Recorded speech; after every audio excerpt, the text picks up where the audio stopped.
Once upon a time, Panasonic was one of the largest electronic brands in the world, making everything from TVs and appliances to batteries and phones.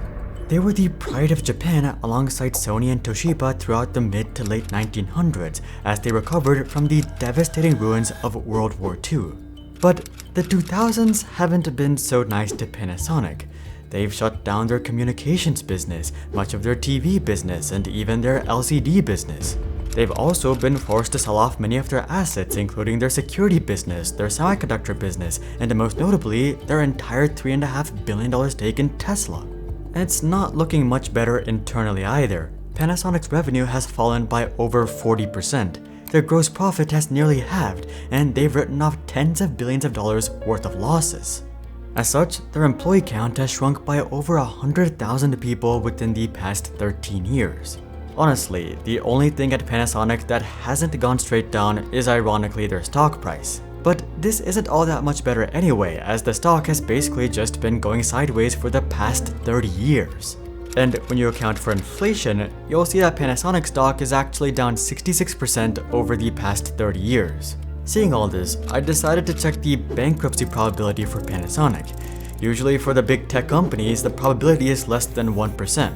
For more distressed companies like GoPro, the number is usually in the low double digits. So with that in mind, do you want to guess how much it is for Panasonic? Maybe 70 or 80%? Well, it's straight up over 100%. This is something that I've never seen before. So odds are that unless a miracle happens or the Japanese government steps in, someone who's already drowning in debt, Panasonic is as good as dead. But what happened? As far as I can remember, there was never really any pivotal moment for the company. They kind of just slowly lost steam over the course of decades, right?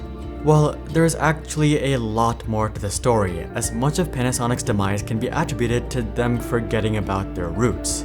So join me as we take a look back at the rise and fall of Panasonic and try to pinpoint what went wrong.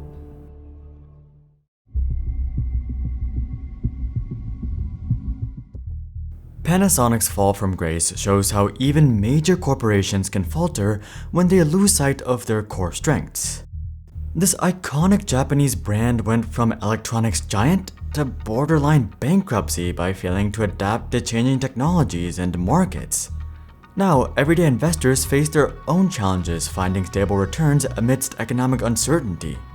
Just last week, the Federal Reserve opted to pause rates, leaving us with a historic high interest rate of 5.25%. Investing in bonds now means locking in high rates before the Federal Reserve starts decreasing them once again. Companies and legendary investors are well aware of this, and that's why they've been investing hundreds of billions into bonds over the past year. If you'd like to leverage these high interest rates for yourself, that's where Silo, our upcoming bond investing platform, comes into play. With Silo, you can not only invest in treasuries, but you can also invest in bonds issued by corporations such as Apple, Nike, or Coca-Cola, all with no markups and $500,000 in SIPC insurance and $2.5 million in FDIC insurance. If that sounds worthwhile, please consider checking out Silo in the description below. But anyway, taking a look back, the story of Panasonic dates back to November 27, 1894, to a man named Konosuke Matsushita. Konosuke was born to a poor rice farming family and was the youngest of 5 daughters and 3 sons. By the time that Konosuke was just 4 years old, his father would end up losing their entire family farm as he speculated on the rice exchange. Having lost everything, Konosuke's father would head to the city to find a job, but that wasn't enough. Pretty soon, young Konosuke himself would have to start working at just age 9. He would start off at a hibachi store before moving on to a bicycle store, but while the circumstances weren't that great, these jobs taught Konosuke a great deal about the business world. How do you attract customers? How do you keep them happy? How do you keep employees loyal? And most importantly, how to walk away with a modest profit. During these long days of work, Konosuke would start seeing streetcars pop up outside the store, and this would convince him that the future of business had to do with electricity. So at age 15, he decided to leave his gig at the bicycle shop and join the Osaka Electric Light Company. As a natural hard worker, Konosuke would rapidly rise up the ranks and become an inspector by the time that he was just 22. It's crazy to think that by this point, he already had 13 years of work experience, 7 of which were in the electrical business. All of this hard work had allowed Konosuke to escape the depths of poverty, but Konosuke had far larger ambitions, and this is when he would start butting heads with the management. In his early 20s, for example, he would design an improved light socket and pitch it to his supervisor. But his supervisor would simply dismiss the idea, claiming that it was useless and would go nowhere. Invigorated by these remarks, Konosuke would decide to quit his job and try his hand at business. And with that, he would set up shop inside his tiny 2-room apartment with his wife and brother-in-law in June of 1917. If this was a Darman video, Konosuke's new light socket would end up going viral and he would end up buying out his old employer and stick it to his old supervisor. But unfortunately, it wasn't, and unfortunately, Konosuke's light socket wouldn't go anywhere. In fact, things were so bad that he would have to sell the few valuables that he still had just to get by. Unwilling to quit though, Konosuke continued experimenting and creating new products, and after several months, he would finally land on a product that someone actually wanted: insulation plates for fans. This product gave him enough money to sustain himself, leading to the creation of Matsushita Electric, aka Panasonic, on March 7, 1918. But while things were going decently well with the insulation plates, Konosuke still didn't have the heart to just give up on the light sockets. So he would revisit and redesign his socket, leading to the creation of 2 new products, an attachment plug and a 2-way socket. Unlike Konosuke's original light socket, these new sockets would gain steam almost immediately, which brings us into Konosuke's first principle: always keep experimenting. Even if your first idea doesn't work, it's more than likely that some iteration of it would. In fact, Konosuke felt so strongly about this that he would keep a pencil and paper by his bedside at all times. This way, if he got any new ideas in his sleep, he could jot them down and put them to work. Anyway, the momentum of this new socket allowed Konosuke to move his operation to a larger 2-story house and scale his workforce to 20 employees, marking the beginning of Panasonic's monumental run.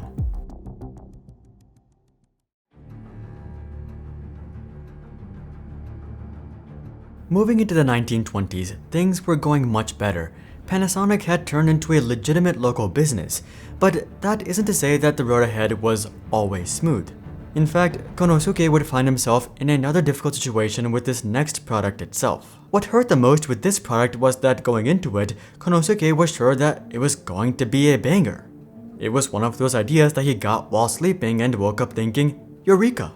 What was this product, you ask? Well, it was a simple bicycle light.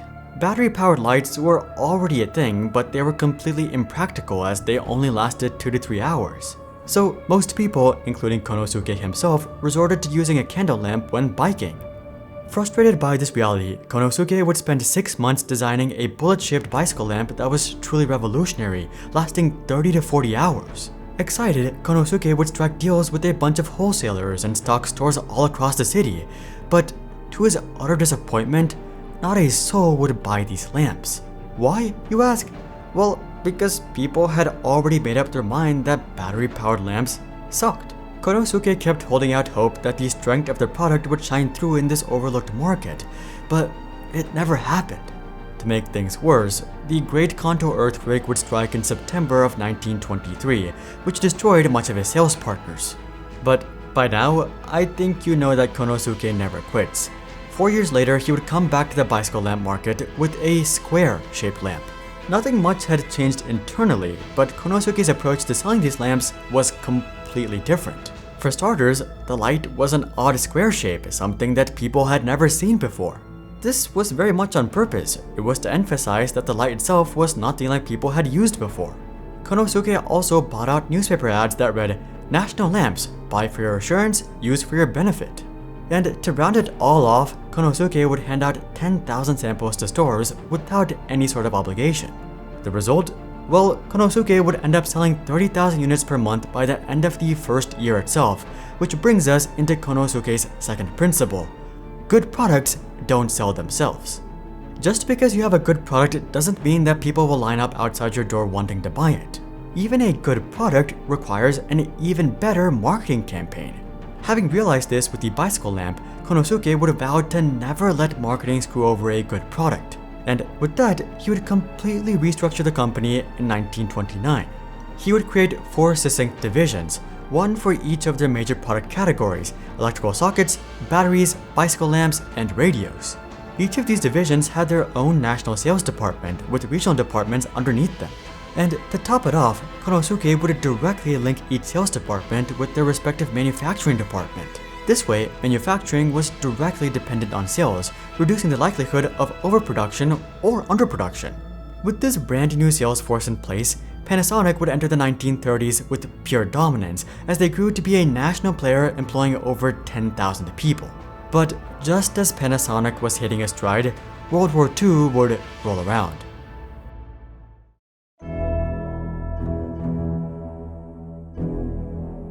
There's really no easy way to put it. World War II destroyed Panasonic. Throughout the war, Panasonic struggled to get materials and hire talent as young men were being recruited to the war. To make things worse, the company was forced to focus on industrial production efforts for the war. Konosuke was hopeful that things would get better after the war, but they only got worse, as I think we all know how the war came to an end. Japan was literally bombed into oblivion, which not only destroyed everything that Konosuke had built, but what the entire country had built. And just when you thought that things couldn't get any worse, General Douglas MacArthur and the Americans would begin occupying the country and basically take control. And one of their reform orders was for Konosuke to step down and relinquish control of Panasonic. Konosuke didn't even resist, but you know who did?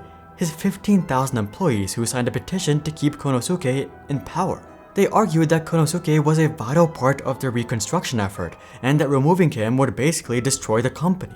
Fortunately for Panasonic, Konosuke's resignation order would end up getting rescinded, allowing Konosuke to continue leading the company. But while Konosuke had somehow managed to keep control of his company, he had lost all momentum. Any normal person would have been distraught beyond belief, but Konosuke was never the pessimistic type. In fact, he was rather optimistic, which brings us into his third core business principle. Good times are good, and bad times are even better. You see, Konosuke believed that downturns were the perfect time to evaluate the state of a business and reinvent it. When things are going well, you're usually scared to do something different and screw up what you already have. But when things are going bad, well, you've got nothing left to lose, so you might as well take a risk and see if that unlocks a whole new level. And that's exactly what Konosuke would do. He would tell his employees to approach the business with the attitude that they had just opened, which wasn't that far from the truth given that Panasonic would start targeting a completely different market, the global market. To be honest, Panasonic had no other choice, given that the Japanese economy was in no state to support so many employees by themselves. So the entire 1950s was focused on launching Western products. This included washing machines, TVs, refrigerators, radios, portable radios, rice cookers, tape recorders, and ACs. This was also around the time that the name Panasonic actually came about. Given the new international focus, they needed an easy English name, and they would settle on Panasonic. Pan means universal and Sonic means sound, so Panasonic was supposed to signify the company bringing the sound of Japan to the entire world. And this new name marked the beginning of Panasonic's golden era, the 60s, 70s, and 80s. But as we now know, this golden era wouldn't last forever.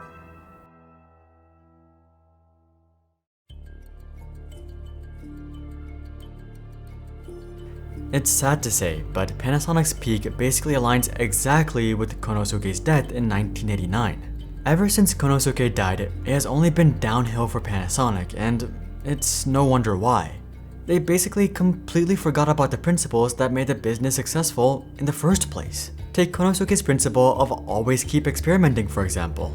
After Konosuke's death, Panasonic completely stopped experimenting, and if you don't want to believe me, just take it from their own website. Here's all the products they launched in the 50s, here's all the products they launched in the 60s and 70s, here's all the products they launched in the 80s and even 90s, and here's all the products they launched in the 2000s.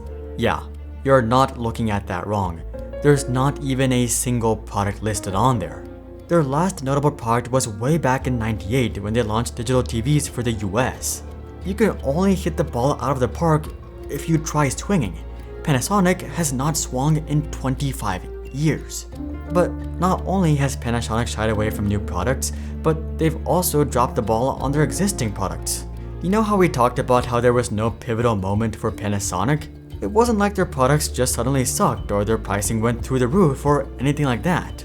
The reality is that Panasonic products are still quite great. But the thing to keep in mind is that great products don't sell themselves, and this is perfectly exemplified by Samsung. Samsung ranks lower than Panasonic across the board when it comes to product quality, pricing, and customer service, but Samsung is worth over 10 times Panasonic. You know why? Because Samsung knows how to market their products, whether it's appliances, TVs, or smartphones. Seriously, when was the last time that you saw a Panasonic ad? I bet the answer is too long ago to remember. Now, when was the last time that you saw a Samsung ad? I bet the answer is too recently to remember. Basically, any time you're browsing the web or watching a video or shopping or driving, you probably saw Samsung branding. But you probably don't even remember because you're so desensitized to it. With this level of marketing discrepancy, it's no wonder why people choose Samsung or LG when buying a new TV or new appliances. Good products don't sell themselves. Panasonic's competitors understand this. Panasonic doesn't. Something else that Panasonic doesn't seem to understand is that downturns can be a blessing. Back in the 40s, Panasonic had lost basically everything, but they were able to make it work by not losing hope and shifting gears. The early 2000s would have been the perfect time to do this again. Imagine if they were the first person to jump onto the smartphone trend instead of Samsung, or if they were the ones to capitalize on OLED technology. They could have made a name for themselves in the modern tech era. But instead, it seems that Panasonic has lost hope, which is likely the most disappointing part of all of this. Whether it was the failed light socket or the bicycle lamp or World War II, one thing that remained constant was Konosuke's optimism for the future. Modern Panasonic, on the other hand, seems to have lost all hope. They're not experimenting, marketing, or leveraging their downturn. It almost seems like they've already accepted defeat and are just trying to hold on for as long as possible. And with this sort of mindset, it's no wonder why the writing is on the wall for their bankruptcy. Another legacy giant that's actually managing to make a turnaround is Nokia. Check out this video to learn more, but until then, I'm Hari, and I'll see you guys on the next one.